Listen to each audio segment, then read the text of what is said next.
मित्रों, राधे राधे।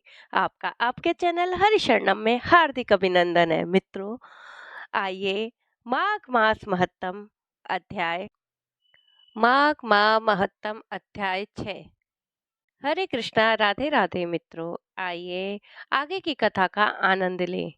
माघ मास माह में स्नान, ध्यान, पूजा पाठ, कोई भी किया गया कर्म, उसका आपको अनंत गुना लाभ प्राप्त होता है। आइए आगे की कथा का श्रवण करें। दत्तात्रेय जी कहते हैं कि हे राजन, अब मैं तुम्हें एक और पौराणिक कथा कहता हूँ। ध्यान पूर्वक सुनो।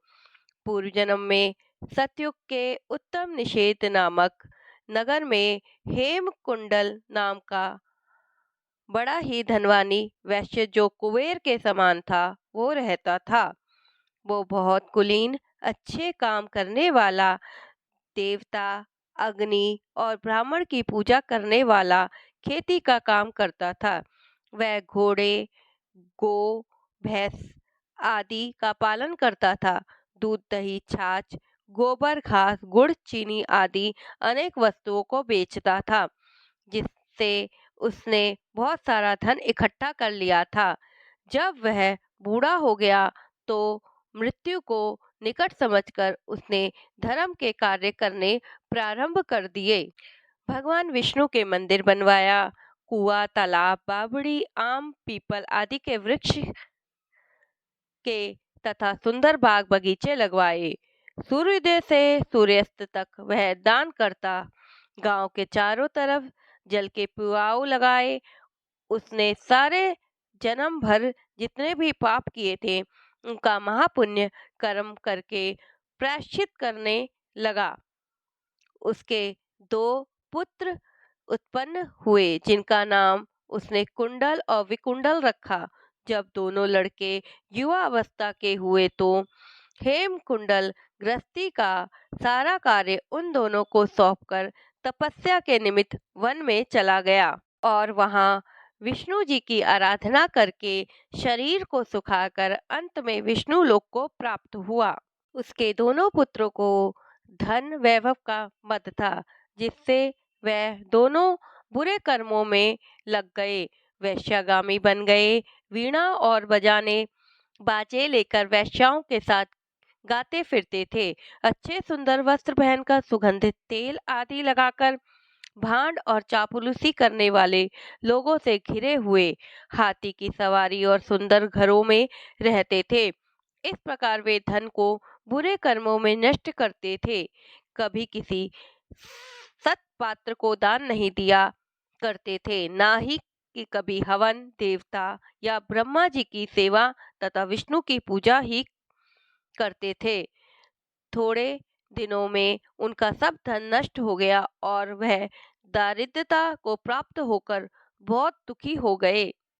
भाई, जनसेवक, उपजीवी सब इनको छोड़कर चले गए। तब इन्होंने चोरी आदि करना आरंभ कर दिया और राजा के भय से नगर को छोड़कर डाकुओं के साथ वन में रहने लगे और वहां अपने तीक्ष्ण बाणों से वन के पक्षी, हिरण आदि पशुओं तथा हिंसक जीवों को मारकर खाने लगे। एक समय इनमें से एक पर्वत पर गया और वहां उसको सिंह मारकर खा गया। दूसरा भाई उसी समय वन को गया और जहां उसे काले सर्प ने डस लिया, जिससे उसकी भी मृत्यु हो गई। यमराज के यमराज के दूत उनको पकड़ के यम के पास लाए। कहने लगे, हे महाराज, उन दोनों पापियों को देखकर आप आज्ञा दें।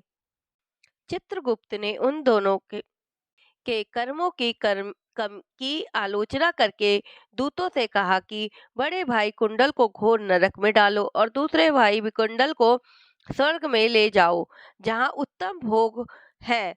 तब एक दूत तो कुंडल को नरक में फेंकने के लिए गया और दूसरा दूत बड़ी नम्रता से कहने लगा कि हे विकुंडल, चलो, तुम अच्छे कर्मों से स्वर्ग को प्राप्त होकर अनेक प्रकार के भोगों को भोगो।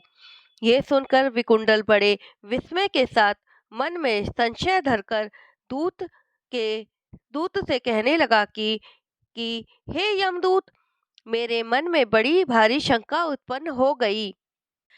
अंत में मैं तुमसे कुछ पूछता हूँ, कृपा करके मेरे उन प्रश्नों का उत्तर दो। हम दोनों भाई एक ही कुल में उत्पन्न हुए, एक ही जैसे कर्म करते रहे। दोनों भाइयों ने कभी कोई शुभ कार्य नहीं किया, फिर भी एक को नरक और दूसरे को स्वर्ग किस कारण प्राप्त हुआ? मुझे स्वर्ग में जाने का कोई कारण नहीं दिखता। कृपा करके मुझे बताओ, मेरी शंका दूर करो। तब यमदूत कहने लगे कि हे विकुंडल, माता पिता पुत्र पत्नी भाई बहन से सब संबंध जन्म के कारण होते हैं और जन्म कर्म को भोगने के लिए ही प्राप्त होते हैं। जिस प्रकार एक वृक्ष पर अनेक पक्षियों का आगमन होता है, उसी तरह इस संसार में पुत्र भाई माता पिता का भी संगम होता है। इनमें से जो जो जैसे कर्म करता है वैसा ही भोगता है। तुम्हारा भाई अपने पाप कर्मों से नरक में गया और तुम अपने पुण्य कर्मों से स्वर्ग में जा रहे हो। तब विकुंडल ने आश्चर्य से पूछा कि मैंने तो कोई धर्म का कार्य किया ही नहीं, सदैव पापों में ही लग्न रहा। मैं मैं अपने पुण्य के कर्म को नहीं जानता। यदि तुम मेरे पुण्य के कर्मों को जानते हो तो कृपा करके मुझे बताइए। तब देवदूत कहने लगे कि मैं सब प्राणियों को भली भांति जानता हूँ, तुम नहीं जानते। सुनो, हरिमित्र का पुत्र सुमित्र नाम का ब्राह्मण था, जिसका आश्रम यमुना नदी के दक्षिण उत्तर दिशा में था। उसके साथ जंगल में ही तुम्हारी मित्रता हो गई और उसके साथ तुमने 2 बार माघ मास की श्री यमुना जी की में स्नान किया था।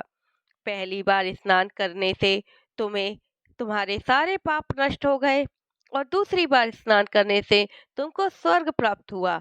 तो हे विकुंडल, तुमने 2 बार माघ मास में स्नान किया, इसके पुण्य के फल से तुमको स्वर्ग प्राप्त हुआ और तुम्हारा भाई नरक को प्राप्त हुआ। इसके पश्चात दत्तात्रेय जी कहने लगे कि हे राजन, इतना सुनकर विकुंडल अपने द्वारा अनजाने में किए गए पुण्य कर्म को सोचने लगा और मन ही मन विचार करने लगा कि अनजाने में ही किए माघ स्नान का ये फल है, तो भाव से स्नान का कितना फल होगा। उसके बाद वह अपने भाई के दुखों को सोचकर दुखित होकर नम्रता पूर्वक मीठे वचनों से दूतों से कहने लगे कि हे दूतों, सज्जन पुरुषों के साथ साथ पग चलने से मित्रता हो जाती है और यह कल्याणकारी होती है।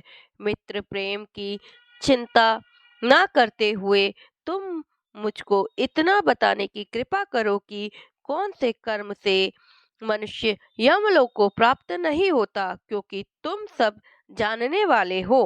माघ मास महत्तम अध्याय 6 समाप्तम। मित्रों, ये कथा आपको कैसी लगी, कृपया आप बताइएगा। मित्रों, कलयुग केवल नाम आधारा, सुमर सुमर नर उतरे पारा। आप भी इस कथा का आनंद लें, आगे लाइक करें, शेयर करें, सब्सक्राइब करें और आगे अपने फ्रेंड्स रिलेटिव्स को शेयर करें, जिससे वो भी इसका आनंद ले सकें। और आइए मित्रों, हरे राम राम राम हरे हरे, हरे कृष्ण कृष्ण कृष्ण हरे हरे।